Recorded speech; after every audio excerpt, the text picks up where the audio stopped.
राज्यात मतदानाचा 5वा टप्पा सुरू आहे आणि 11 वाजेपर्यंत राज्यात सुमारे 15.93% मतदान झालेलं आहे। मतदानाचा उत्साह आहे, मात्र उन्हाचा फटका बसताना दिसतोय। आता मतदान प्रक्रियेवर उन्हाचा फटका बसताना दिसतोय। राज्यात सुमारे 15.93% मतदान पार पडलेलं आहे आतापर्यंत। कल्याणमध्ये 11.46% मतदान झालंय। धुळ्यात 17.38% मतदान झालंय, तर दिंडोरीत 19.50% मतदान झालंय, तर नाशकात 16.30% मतदान झालेलं आहे। ही 11 वाजेपर्यंतची आकडेवारी आपण पाहतोय। तर पालघरमध्ये 18.60% मतदान पार पडलेलं आहे, तर ठाण्यात 14.86% मतदान पार पडलंय, तर भिवंडीत 14.79% मतदान झालंय।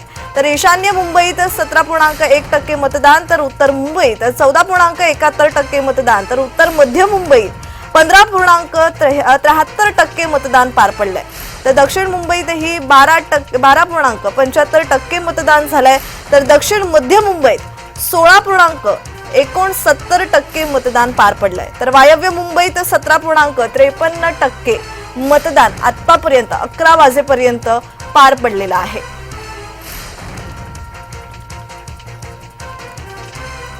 तर राज्यात सुमारे 15.93% मतदान झालेलं आहे। मतदानाचा उत्साह आहे, मात्र उन्हाचा फटका कुठेतरी बसताना दिसतोय, कारण आता 5व्या टप्प्याचं मतदान पार पडतंय। मतदान प्रक्रिया ही 7 वाजल्यापासूनच सुरू झालेली आहे। सकाळपासूनच मतदान केंद्रावर आता रांगा लागलेल्या पाहायला मिळत आहे।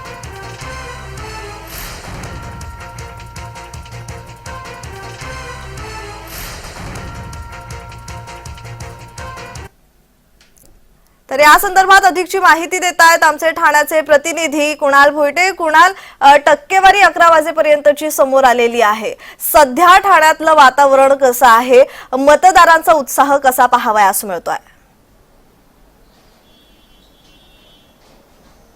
प्रज्ञा, एकंदरीत पाहायचं झालं तर ठाण्यामध्ये 14.86% मतदान जे आहे ते 11 वाजेपर्यंत झालेलं आहे आणि मतदारांचा उत्साह जरी पाहायला मिळत असला तरी सुद्धा हा जो आकडा जो आता समोर येतोय मतदानाचा, हा धक्कादायक आकडा आहे। कारण मागील जे मतदान झालं होतं त्याच्यामध्ये 49% जे मतदान आहे ते ठाण्यामध्ये पार पडलं होतं, मात्र जास्तीत जास्त जे मतदान आहे ते मतदारांमार्फत झालं पाहिजे अशा प्रकारचं आवाहन जे आहे ते जिल्हा प्रशासनाकडून करून देखील 11 वाजेपर्यंत मतदान 14.86 आहे। आणि जर पाहायचं झालं तर उन्हाळ्याच्या सुट्ट्या आहेत आणि या उन्हाळ्याच्या सुट्ट्यांचा देखील फटका या मतदानावर झालेला पाहायला मिळतोय। तब्बल 1.5 लाख मतदारांच्या घराला कुलूप असलेलं देखील जे सर्व्हेमध्ये आलेलं आहे, त्यामुळे एकंदरीतच ठाण्यातला मतदार, ठाणे शहरातला मतदार हा महायुतीचा मतदार म्हणून ओळखला जातो, कारण मागील अनेक टर्मचे जे खासदार आहेत हे महायुतीचे आहेत आणि त्यामुळे याचा फटका कुठेतरी महायुतीला बसण्याची शक्यता आहे। त्यामुळे संध्याकाळी मतदान प्रक्रिया पूर्ण झाल्यानंतर काय आकडा समोर येतोय, मतदानाची टक्केवारी काय समोर येते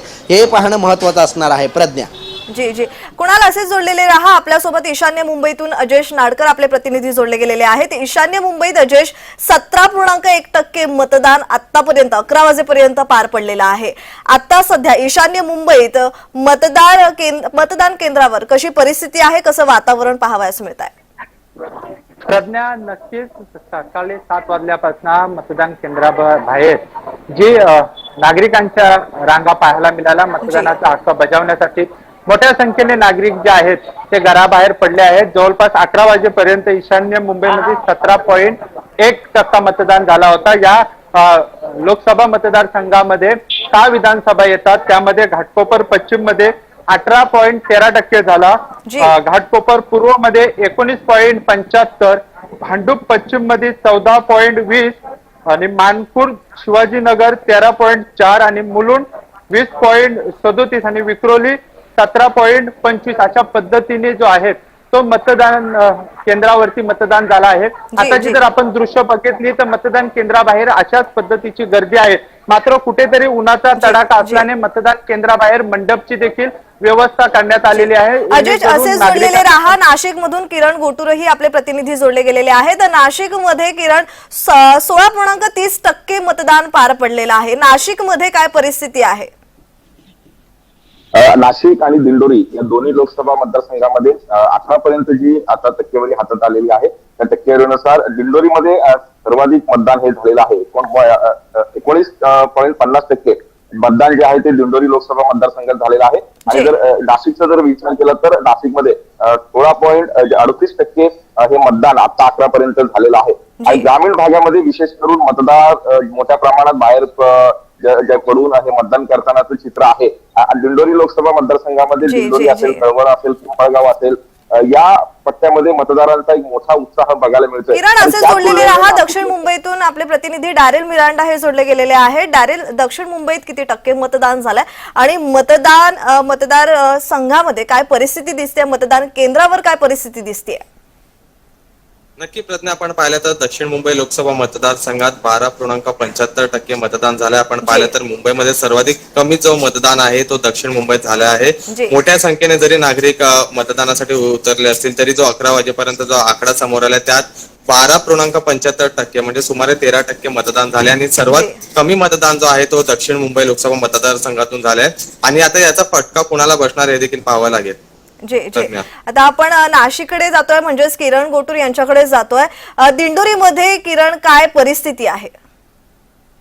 आता मी मगाशी सांगितल्याप्रमाणे दिंडोरीमध्ये आतापर्यंत महाराष्ट्रातील जे आकडेवारी समोर आलेल्या आहेत त्या आकड्यानुसार दिंडोरीमध्ये सर्वाधिक मतदान आतापर्यंत झालेलं आहे. 11 पर्यंत 19.50% मतदान हे दिंडोरी लोकसभा मतदारसंघात झालेलं आहे. आणि विशेष म्हणजे आदिवासी भाग मोठ्या प्रमाणात या दिंडोरी लोकसभा मतदारसंघात आहे. त्यामुळे आदिवासी नागरिक देखील मोठ्या उत्साहाने घराबाहेर पडून हे मतदान एकूणच करत असल्याची एक परिस्थिती दिंडोरी लोकसभा मतदारसंघामध्ये आहे. काल नाशिक जिल्ह्यामध्ये जो तापमान वाढलेला होता त्या जे तापमानाचा फटका कुठेतरी आजच्या मतदानावरती होईल. आज सुद्धा मोठ्या प्रमाणात हे तापमान आहे. कालचं जर आकडेवारी बघितलं तर 40% पर्यंत जो तापमान आहे 40 डिग्री पर्यंत एकूणच जे तापमान आहे ते कुठेतरी गेलेला होता. आज सुद्धा ऊन आहे, त्यामुळे एकूणच हे फटका बसेल अशा पद्धतीचा अंदाज आहे. पण वेगवेगळे जे पक्षाचे जे कार्यकर्ते आहेत ते मतदारांना बाहेर काढून हे मतदानाच्या प्रत्येक घडामोडींवर आपलं लक्ष असेलच. तुर्तास धन्यवाद तुम्ही दिलेल्या माहितीसाठी.